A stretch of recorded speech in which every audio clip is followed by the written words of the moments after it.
Every year, over 200 million televisions roll off production lines from massive factories around the world. These TVs go through what's basically a perfect manufacturing process in ultra-modern facilities spanning over 1 million square meters. LCD panels get precisely assembled in clean rooms. Millions of pixels are activated one by one, and robotic arms install each component with millisecond precision. But here's what's shocking. In 2024, this seemingly bulletproof industry had its worst year ever. TV shipments in China plummeted 13%. Century-old TV giants around the world went belly up one after another. Japanese company Funai Electric declared bankruptcy with 46 billion yen in debt, and even Sharp, the LCD panel pioneer, shut down its core factories. So here's the million-dollar question. Why can't these super production lines, which can pump out hundreds of perfect TVs every hour, save the TV empire that's falling apart? Industry data from 2024 pulled back the curtain on what was really happening beneath the TV manufacturing industry's shiny surface. Walk into any modern TV factory and you'll be blown away by what you see. In temperature and humidity-controlled clean rooms, two glass sheets as thin as butterfly wings get bonded together with perfect precision. Tens of millions of liquid crystal molecules line up in microscopic spaces. LED backlight strips get installed by robots with 0.1 millimeter accuracy. And every motherboard has tens of thousands of electronic components soldered on. The entire production line runs 24/7, with a TV getting fully assembled every 30 seconds on average. This kind of manufacturing precision was unthinkable just 10 years ago. Take the TCL factory in Huizhou, for example. A single production line has an annual capacity of 500,000 units with a 99 point. The manufacturing error for each TV is controlled to within 1/10 the diameter of a human hair. You'd think this kind of advanced manufacturing capability would let companies dominate the market. But reality slapped everyone in the face. In 2024, China's TV shipments hit 31.42 million units, down more than 13% from 2023. This wasn't just a random market hiccup, but the third straight year of decline. What's even scarier is that this downward trend is actually speeding up. The most telling example is the collapse of Japan's Funai Electric.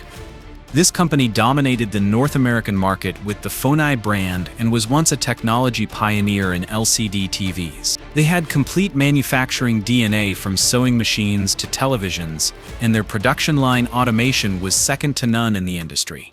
But in June 2024, they couldn't hold on anymore. 46 billion yen in massive debt crushed this manufacturing giant. So what went wrong? Funai Electric's production lines were still running perfectly.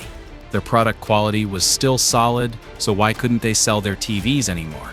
The answer lies in a much deeper shift. Why couldn't perfect manufacturing save them from collapsing demand? Starting in 2020, the TV industry quietly went through a complete disruption of its core logic. Most manufacturers just didn't realize it was happening. Traditional TV manufacturing thinking was pretty simple. Make the screen clearer, make the design prettier, keep prices competitive, then ship them to big box stores and wait for customers to show up. This playbook worked like a charm for 20. Whoever had lower manufacturing costs and more stable quality would win the price wars. But the moment the market shifted from growth to replacement, the game rules completely changed. The clearest sign was how consumer buying behavior transformed. People used to replace their TVs because the old one broke. Now they replace TVs because the features can't keep up. Ask your friends why they bought their last TV. And 9 times out of 10, they'll tell you things like, I wanted one that could connect to Wi-Fi and stream Netflix. My kid needed low latency for gaming. Or I wanted to try voice control. This shift shows up directly in the data. In 2024, China's smart internet TV market revenue hit 53.78 billion yuan, up 10.111% year over year, while traditional TV sales were in free fall. Even more importantly, 75-inch and larger big-screen TVs became the only growth segment. Every other size shrunk across the board. Why? Because consumers don't see TVs as just displays anymore. They see them as the entertainment hub of their living room. Small screens got replaced by phones and tablets. only big screens can provide that immersive experience that phones just can't match. But being big isn't enough, they have to be smart too. Just compare how Chinese and Japanese companies are doing and you'll get it. Japanese brands like Sharp, Panasonic, and Sony still have world-class manufacturing, but they were clearly half a step behind on smart transformation. Sharp even shut down its core LCD panel production lines in 2024, marking the end of an era. Look at Chinese companies on the other hand.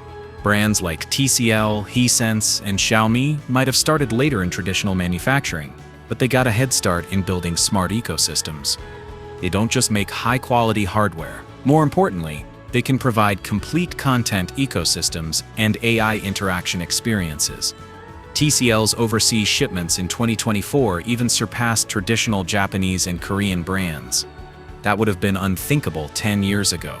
Manufacturing competition has evolved from build it well to build it right.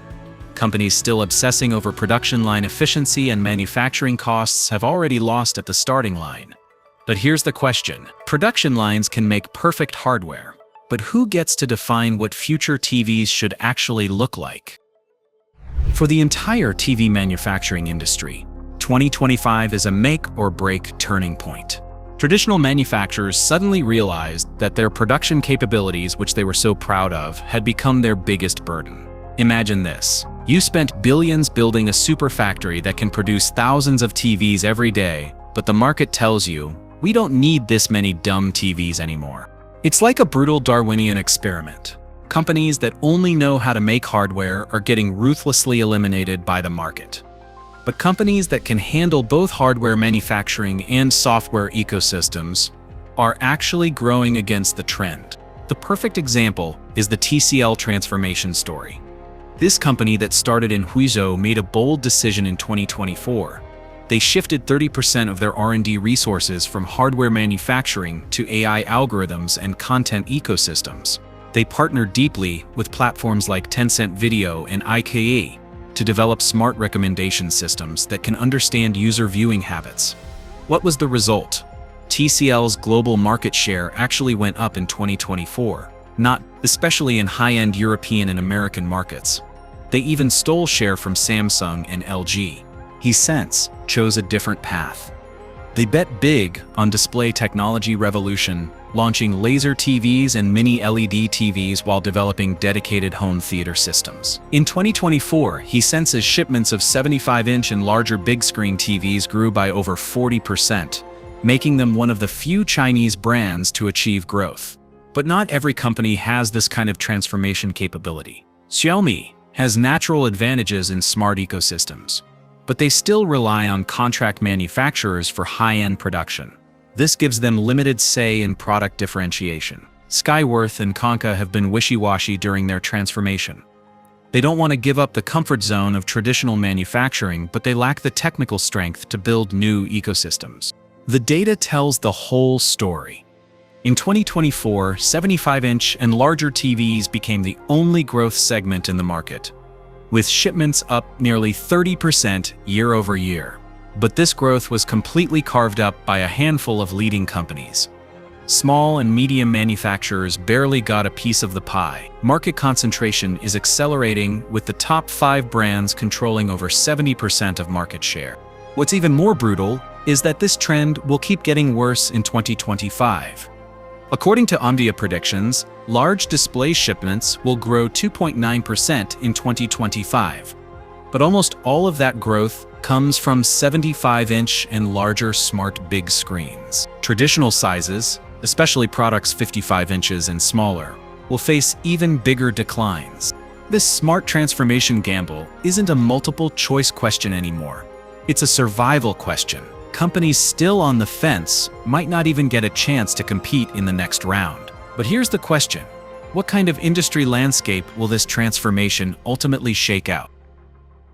Standing at this 2025 inflection point, a completely new TV manufacturing industry is quietly taking shape. If you think this is just a simple story of Chinese companies replacing Japanese and Korean ones, you're really underestimating how deep this transformation goes. The real change is a complete reconstruction of manufacturing competition logic. Manufacturing used to compete on efficiency, cost, and quality. Now it competes on ecosystems, algorithms, and user experience. TCL founder Li Dongshen revealed some key information during China's Two Sessions meetings. Chinese TV brands now hold over 90% of overseas market share, but this 90% has completely different value than it did 10 years ago. 10 years ago, Chinese manufacturing was contract thinking, help other people make cheap products. Now, Chinese manufacturing is ecosystem thinking, use hardware as an entry point to build complete digital lifestyle services. Take Hisense for example. The laser TVs they launched in 2025 aren't just display devices. They're home entertainment centers. Users can voice control lights, air conditioning, and curtains. They can video chat with family members and even handle work emails on the TV. This kind of full scenario smart experience is something traditional manufacturers simply cannot provide. What's even more interesting is how business models are changing. Traditional TV manufacturers were one-and-done deals. Sell a TV and that was it. Today's smart TV manufacturers see selling the TV as just the beginning. Follow-up content services, software updates, and advertising revenue are the real profit sources. Data shows that in 2024, the average selling price of Chinese smart TVs was 35% higher than traditional TVs. But users were willing to pay because they weren't buying hardware anymore. They were buying continuously upgrading smart services. The most direct reflection of this change is supply chain reconstruction. Traditional TV manufacturing supply chains were linear. Panel factory, assembly factory, brand, retailer, consumer. Today's smart TV supply chains are web-like. Hardware manufacturing is just one link. Content providers, algorithm companies, cloud service providers, and smart home manufacturers have all become indispensable partners. Companies that can integrate this complex network will become the kings of the new era.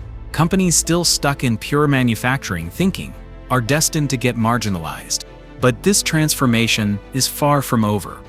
As technologies like 8K, laser displays, and micro-LED mature, the definition of TVs will keep expanding. Maybe in another 5 years, the smart TVs we're discussing today will look primitive by comparison. The real winners won't be companies that can make today's TVs the best. They'll be companies that can define what tomorrow's TVs should be. The real competition in manufacturing has already shifted from production line efficiency to ecosystem value creation. Companies still obsessed with perfect manufacturing processes are like trying to understand the automotive age with horse and buggy thinking. They're destined to get left behind by the times. But those perfect production lines haven't gone to waste. They'll eventually find new value positioning, not for mass producing yesterday's products, but for rapidly iterating tomorrow's possibilities. The future of manufacturing isn't about being eliminated by technology, it's about being redefined by technology.